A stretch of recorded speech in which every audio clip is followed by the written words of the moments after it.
It's the Take Command Instant Reaction Show. Oh, is there a lot to react to? Craig Hoffman here, Logan Paulsen there. Here is Northwest Stadium, where we had 3.5 quarters of a football game, and then a circus broke out at the end, Logan. Yeah, I mean, that's a good way to characterize it. I mean, it was just a lot of bad football at the beginning and then a lot of crazy football at the end. And I'm still kind of working through how to process all that. Yeah, I was on the beat covering the team from 2015 to 2019. Yeah, which means I saw a lot of bad, weird football games. And I said out loud in the press box, which is right through this glass window off screen here. I said out loud, I was on the beat for when I was on the beat, and I've seen a lot of bad, weird football games, and this is as bad and as weird, certainly as weird as I've ever seen. And that was before the final onside kick and maybe even before some of the other stuff. And I looked down to the row in front of me, and John Keim, who's covered a lot more weird, bad football than me in this stadium. Yeah, game number 502. And he just looks back and he goes, uh-huh. So that gives you an idea of kind of the craziness that was happening today. You all watched it, but just some small perspective on it. And so, look, it really does come down to, like, do you want to talk about the circus first? Do you want to talk about the football game first? I mean, I think the football game first, because I think that's more indicative of, like, long term. You know what I mean? I agree. And I think that's kind of where my mind goes, and it goes specifically to the offensive side of the football. And, like, I think the defense actually did a lot of really good stuff today. I think they played about as good as they could have played through 3 quarters. I think the special teams did some good stuff early, specifically in the first half, in terms of creating turnovers and creating short fields. And the offense just wasn't able to capitalize. And I think back to kind of what it was earlier in the season, it was kind of the antithesis of that. So every opportunity the offense was able to maximize. And I look at this now and I say, what are the differences? And the differences to me are just literally down to down efficiency. And so what does that look like? That's rushing efficiency, that's quick game efficiency, which we'll talk about probably more here in a second. Yep. And that's being selective about when we're kind of hunting for explosive plays. And all of those things, coupled with the penalties, just seem to be they were really bad today. They weren't very good today. And I think that's something that everybody in the locker room would say to you. And it's something that, again, it takes you from being the most efficient offense in the NFL to what we saw today, and it's a very stark contrast. Yeah, I think because the difference is so wide, so vast, like, there's a lot of different things you could talk about. Some of this is purely regression to the mean. Like, sure. Jaden Daniels had the most accurate start to a season, not for a rookie, but period, in NFL history through 4 games. That was quite obviously not going to continue. And so there was like 1 or 2 balls today where I'm like, man, he hits that earlier in the season, but I also don't know that that's not just typical quarterbacking in the NFL where guys miss throws. There's other stuff where you're like, oh, that is something that has been maybe more indicative of his play as of late, decision-making or otherwise, accuracy, getting sped up or whatever it may be. I feel like there was a couple opportunities against pressure where he had hit Zach quickly over the middle and stuff that he was doing earlier this year. But I think systemically, structurally, the running game is just not where it was earlier in the season. And that is B-Rob is banged up, the O-line is banged up, but their design running game, for whatever reason, the execution is just not as clean and crisp as it was earlier in the season. And then in the passing game, they were so aggressive today. Yeah. And people are like, wait, they didn't throw the ball deep a ton. It's like, no, but they were trying to. Yeah. And then when you're trying to do that and you're not taking the checkdowns or you're not getting the scrambles and you're not getting that down-to-down efficiency, even when you don't get the big opportunity that you're looking for, like they did earlier in the season, this is what the offense looks like. And so I think from a plan standpoint, like, I think there's plan, there's execution. From a plan standpoint, I don't know that in hindsight the plan was a great plan today. And to Dallas's credit, they get paid too. They knew they were understaffed in the secondary, and so they planned accordingly. And Washington was like, they're understaffed in the secondary, we're going to take shots, and they weren't there. Yeah, and again, this is something I want to watch on film, but I think there's a play that kind of encapsulates what you're talking about. It's first down after a turnover, and they throw that deep shot to Terry, which, falls incomplete over here on the left side of the field, kind of going towards the tunnel. Yeah, literally right behind us. And again, that's a good shot. I like the protection's good, the route's good, the opportunity's good. He's got to step on the DB. Everything was fine. The throw was fine, maybe a little bit more inside, whatever. But the problem is you're in 2nd and 10 now, right? You're in 2nd and 10. And early in the season, what they do is they call a quick game. You'd be in 3rd and 5, 3rd and 4, and you have an opportunity to maybe run the ball, scramble, whatever you're going to do. I think they ran a run. It was 3rd and 8, 3rd and 9. They got a blitz, and then they had a punt, right? And like that was kind of very indicative of the structure and the flow of the game today, specifically in the first half, is instead of kind of this methodically hunting for those big shots. And I understand why Cliff did it. And you go to play caller school 101, it's like after a turnover, take your shot. Yeah. Plus 50, take your shot. So this is not a criticism of Cliff. It's just When you do that, one of the negative byproducts is that you are now in 2nd and 10, which makes it harder to convert a first down. And when you are behind the sticks versus the defensive coordinator for Dallas, he is going to heat you up. He's going to heat Jane Daniels up. And that's something else I kind of was like, oh my gosh, like what is the plan for this moving forward? Because teams are like, hey, we're just going to bring the kitchen sink in 3rd and 7+. And what are the answers? When you're in empty, it becomes hard to pick up stuff. You lose answers, right? When you have backs in, you can pick up the extra blitzers. You can bring a tight ends in. When you lose those bodies, it makes it harder. Even when you're bringing chip help, those guys need to know who to chip. And there's a couple times there's free runners, just a nickel. They're flushing him to his right every time. And that's just for him. I think it's not putting Jaden in the best position to be successful. And again, that's something that they got to look at. But it's a situation that has in large part been avoided this year because their 1st and 2nd down efficiency was significantly better earlier in the year. Yeah, no, I think that you brought up some interesting stuff to hear it come out of your mouth, having just come out of the locker room and gone to the press conferences, because Jaden mentioned, like, yeah, we're getting in 3rd and longs and a lot, and I'm getting, they're bringing pressure, and like, Jaden's never going to complain, and I'm not saying he has a right to complain. Like, he's the quarterback, he's got to make plays. Yeah. That's the league. But like, that was stuff he didn't have to deal with earlier in the year, and so the pressure is definitely a big deal. Their inability to run it, which again we can talk about a little bit more in a second, but just to kind of finish out this passing conversation and the instant reaction version before we watch the film, which, by the way, with the holiday, our schedule will be a little bit different this week, but we still are going to do the film show on Tuesday, so we have a chance to actually watch it tomorrow. But I think something that happened later in the game, in part because Dallas was playing this prevent defense and like even more so trying to prevent the big play shots, which hilariously didn't work because then Terry ran up the sideline and we thought we were going to have another Hail Mary situation and blah, blah, blah. But they started to hit some of those quick outs and the hitches and the comebacks, and they started to get to some of that stuff. And I asked one of the offensive players in the locker room, I was like, was that there earlier? And he was like, yeah, probably. He was like, I have to watch it on film to be sure, but it felt like it to me, and it felt like it on the pictures on the sideline. And, we obviously got to it and it started to work, but I can tell you from my vantage point up here, like, it just felt like there was huge cushion where it's like, all right, they're clearly not going to let you deep. So just take the slant, take the comeback, take the hook. And those things can then replace your running game. And especially when you're not running the ball very well, it seemed like that could have been a solution. I know that's very easy to say from my seat. What did you see from the sideline and having, been a play caller at the high school level and all those different things? I think that's the thing that was so, again, like Cliff was like masterful early in the year about, hey, we're at a run where it's a negative run. Hey, we got quick game. And he just had such a good feel for A, when to call quick game, B, what concept to call, and how to maximize those opportunities. And that, to me, coupled with Jaden's ability to scramble on 3rd and kind of 5-ish situations, was the reason the offense just stayed on the field. And people are like, oh, well, we ran the ball 30 times. We're running. That's not why. It's because you're getting first downs. You can then give the running back more touches. And so when I look at this, I say that's something that is kind of gone from the offense, but also I'm sure you saw, and this is why we got to watch the film, but there are opportunities where I'm like, hey, man, they're being a little bit more aggressive with their press structure here, or they are playing cover 2, and you play cover 2 to take away quick game, or, what I'm saying? There were opportunities where I thought, man, maybe this is why they're not doing it, as opposed to saying like they should just do it all the time. But again, that's why you watch the film, and we'll figure that out. But I do think like that's today specifically. And again, everyone's going to say, is this a Cliff regression? I really just think like the kind of early game flow as the play caller got in a situation where the offense and he never really got in a rhythm. And you saw that rhythm kind of manifest itself later in the game. Again, when they got more plays, they were able to string something. And we've talked about this on this show, on our recap shows. When this offense gets some kind of momentum, it's devastating, right? Because it's so quick. You get into simple play calls, and they never were able to find that. Think about how many 3-and-outs they had this Tons. Game. And I felt like they were in 2nd and 7 on every single drive. It was like Austin for 3. Let's try this. Oh, nope, that only went for 3. And I'll say this, like, this is where I feel for Cliff as a play caller.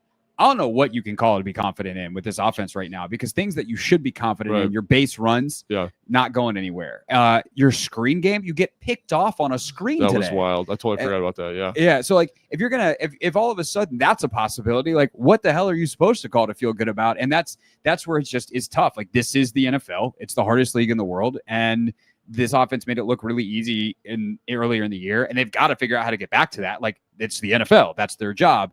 But I do feel for Cliff in that way, where I'm just like, it's easy on Tuesday or on Monday, whenever you watch the film, to be like, take what the defense gives you. Yeah. You don't know what they're going to give you before the play. Right. And so when they do a good enough job of switching up all right, we're giving you the quick stuff. Well, now we're in cover 2 and we're taking that away.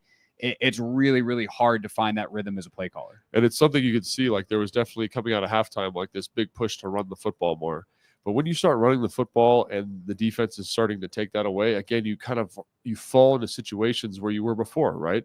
It's a 2nd and 10, it's a 2nd and 12. And they had to overcome 2nd and 20 on that there's drive. There's a holding call, right? Yeah. Like all of those different things become they're laid at your feet in terms of problems you have to solve as a play caller. And so if there's one thing post game that I would just be like, hey, something to keep an eye on moving forward is the quick game, is that element of the offense. Like, because we've talked about the screens, I think they've got to kind of go back to the drawing. That's something that they got to kind of look at, right? I think the runs, they kind of, to me, they kind of were in a Wanda, so away from the tight end, zone read type of game plan early, when they've had so much success with like GT. They've had so much success with these bounce runs. They ran them a little bit, but again, they weren't overly effective versus the penetrating movement that they were getting from Dallas. So I do think there's a lot of things that they can look at and be like, hey, how do we maximize these opportunities? How do we improve? And one thing that I just kind of, it's easy because it's like right at the forefront in terms of my mind, in terms of difference from early to now, is the quick game. And can they kind of get back to some of that stuff? Because again, Jaden was so good at it early. Yeah, and I mean, I think getting Ertz back more involved, and I know Zach is not the most electric, exciting player, but like it's exciting to be in 2nd and 3 because you hit Zach on a quick hook over the middle, and like that stuff just hasn't really been there. And I think he missed a couple of opportunities, at least from the press box level. It's hard to watch that stuff in real time, but there's a couple opportunities where the middle of the field was more available. And just generally speaking, like I'll have to pull up the spray chart and check it out, but I feel like it was so perimeter oriented today. And they weren't super sharp in executing it. Like there was one of the key 3rd downs where Noah Brown gets a comeback broken up against, and we watched it 17 times up here in the press box. And I'm like, because people are like, another one, and like, Jaden's not there. I'm like, that's on Noah. In this particular one, because he's really slow coming out of the break. He gets 3-4 yards past the sticks, comes back down, but he kind of lunges at the ball instead of being big and strong and like realizing that he has space to still get the first down but attack the football. And so when you hear like execution and details, like that's the kind of stuff that has to get cleaned up in the quick game for it to work. Is it has to be more precise because everything's happening in those small spaces. Yeah, and again, like that's another thing too. Is I remember that opportunity for Noah Brown, and you'd like him to kind of make that opportunity work for you. Because again, think about that. You get the first down, you're not even thinking twice about it. We're running on first down. Who cares? We're on schedule. But I also feel like I thought it was interesting that early in the game, a lot of those opportunities went to Noah as opposed to Terry. Yes. And maybe it's kind of the position of the field, the allocation. He's the single receiver, and there's 3 guys over here that could be rolling coverage to Terry, could be pressed, pick your best look, whatever it is.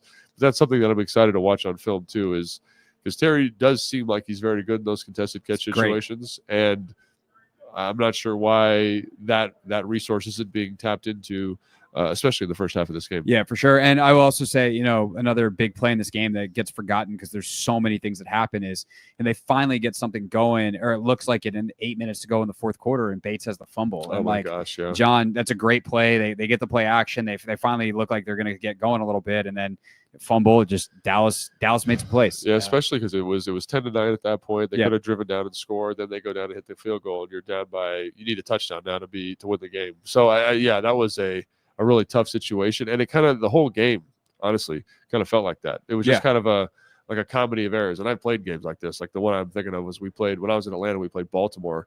It felt like this. You're turning the football over. You're always in 3rd and long. You can't get anything going. The first down run game, everyone's getting a holding call. There's illegal formations, and it just was not clean. And this game reminded me of that a lot. That is something. I'm glad you came back to that word, because I almost brought this up earlier.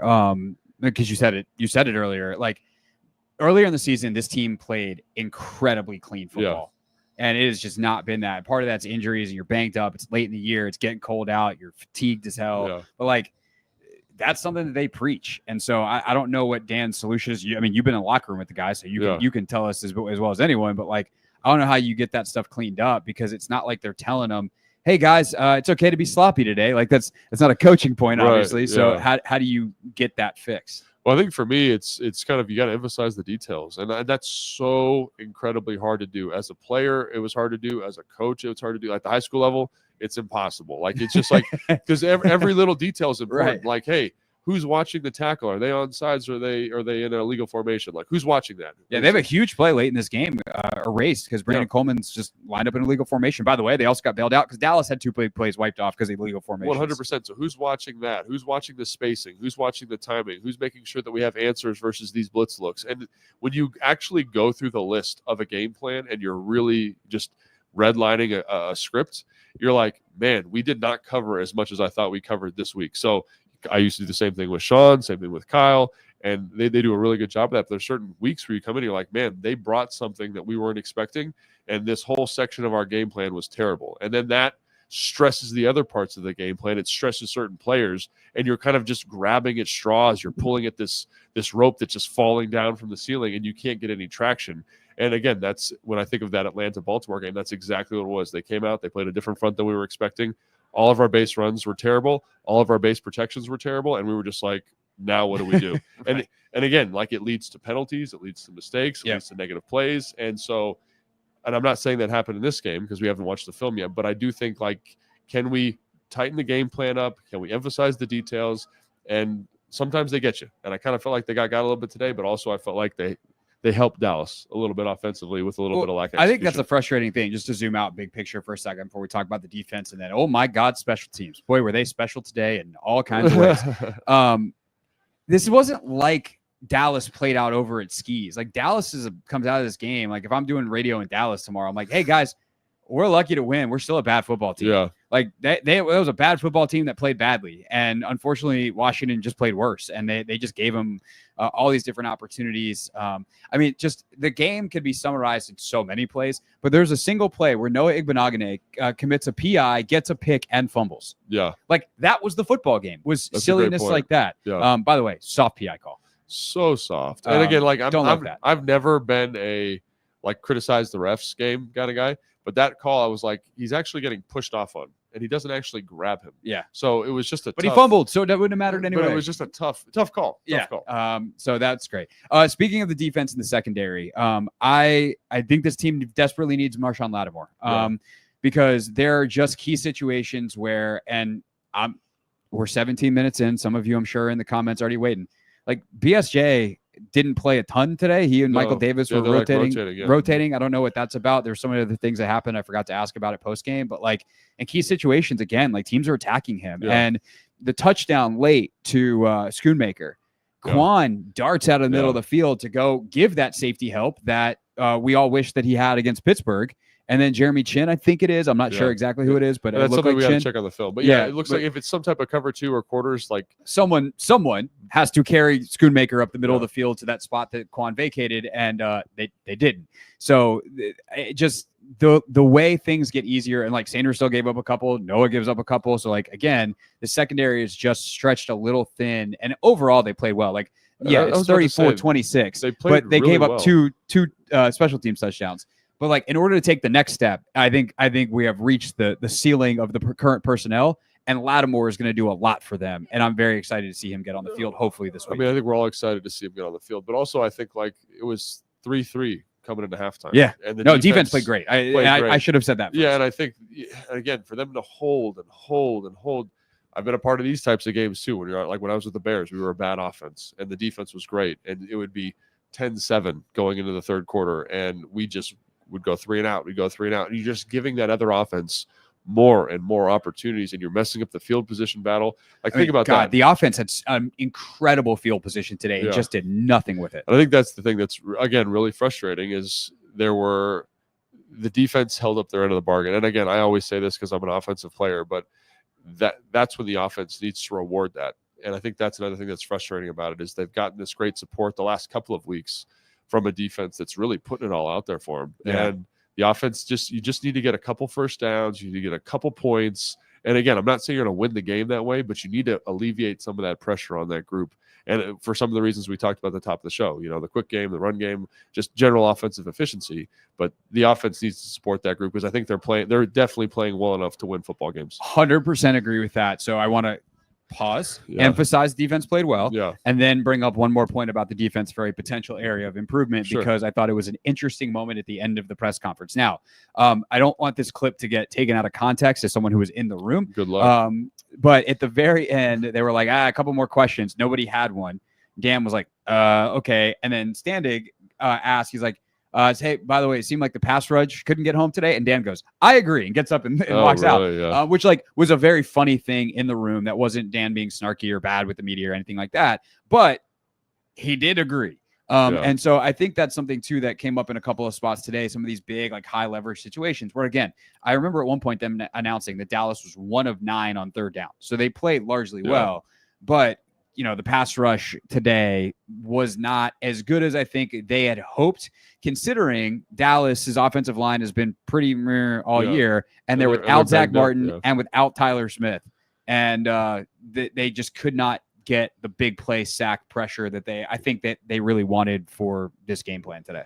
No, I think that's 100% right. That's something we'll have to watch on film just to kind of see. And again, I do think that Dallas did a good job in some of those situations with the protection plan, with the play call. And again, that's from what I'm remembering. There could be a million things where it was terrible, but there wasn't a lot of opportunities. It wasn't a ton of pressure, and I thought that's again where I thought the coverage unit did a great job, kind of supporting some of that like lack of top end pass rush. But again, that group was great last week. They weren't as good this week, so we'll have to watch film and kind of figure out why that is. But as a coach, that's one of those things where you're like, the pass rush has got to be better. The coverage has got to be better.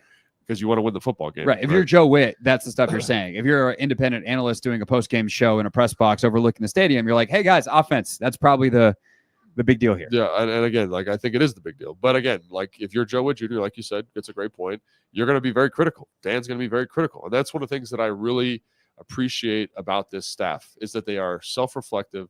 They're critical. They're problem solvers, right? And that's something that is a little bit novel over the last 2 years in terms of the differences between the staffs. So I think that that's something that I'm very confident they'll get it corrected, whether that's this week, whether it's the following week, they'll figure it out. Just depends on now, and this is stuff that analysts get to talk about and not coaches, is can they get it turned around quick enough so they can make a push for the playoffs? For sure. And then there's the circus at the end. The circus. I don't really know even what to say about it, other than I guess let's talk a little about some of the decision making here. First, you have, and like I think Dan did some of this stuff. Like something that I've wished coaches would do forever is what Dan did in terms of kicking the field goal early, to get to that onside kick, and then obviously they botched the onside kick, and at that point just like let them score, I guess, and whatever. Well, that was my thought. It was like once you've let them recover it, the best thing you can do is get the football back because you're down 1. So I guess at that point that it was almost a great call. They should have intentionally done that. Been like, hey, please return this for a touchdown. We'll only be down 8. Well, honestly, like that's exactly what I thought. Like right when it happened, I was like, that's the best thing that could have happened for the team. Like, that is the best case scenario. I kept looking at the scoreboard being like, wait, 8? Yes. 8? Right. Oh, 8. that's a 1-score game. Yes. So there's that. But if you rewind to the decision, so they beautifully executed drive. Daniels goes 7 for 7. They score on the play to Ertz.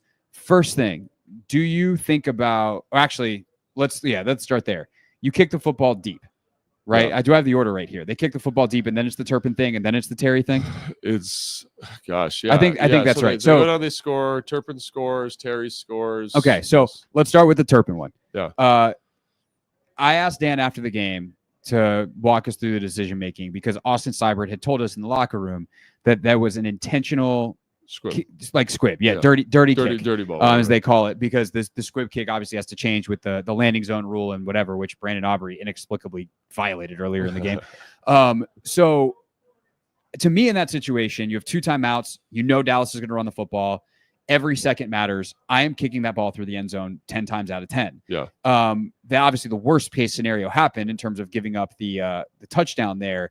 And so I asked Dan, take us through the decision making, and he's like, it's harder to kick it out of the end zone than you think. Yeah. And to me, this goes to a compromise that the Commanders decided to make when they were, to their credit, just trying to find kickers earlier in the year, and they land on Austin Seibert, who is basically perfect in his career under 40.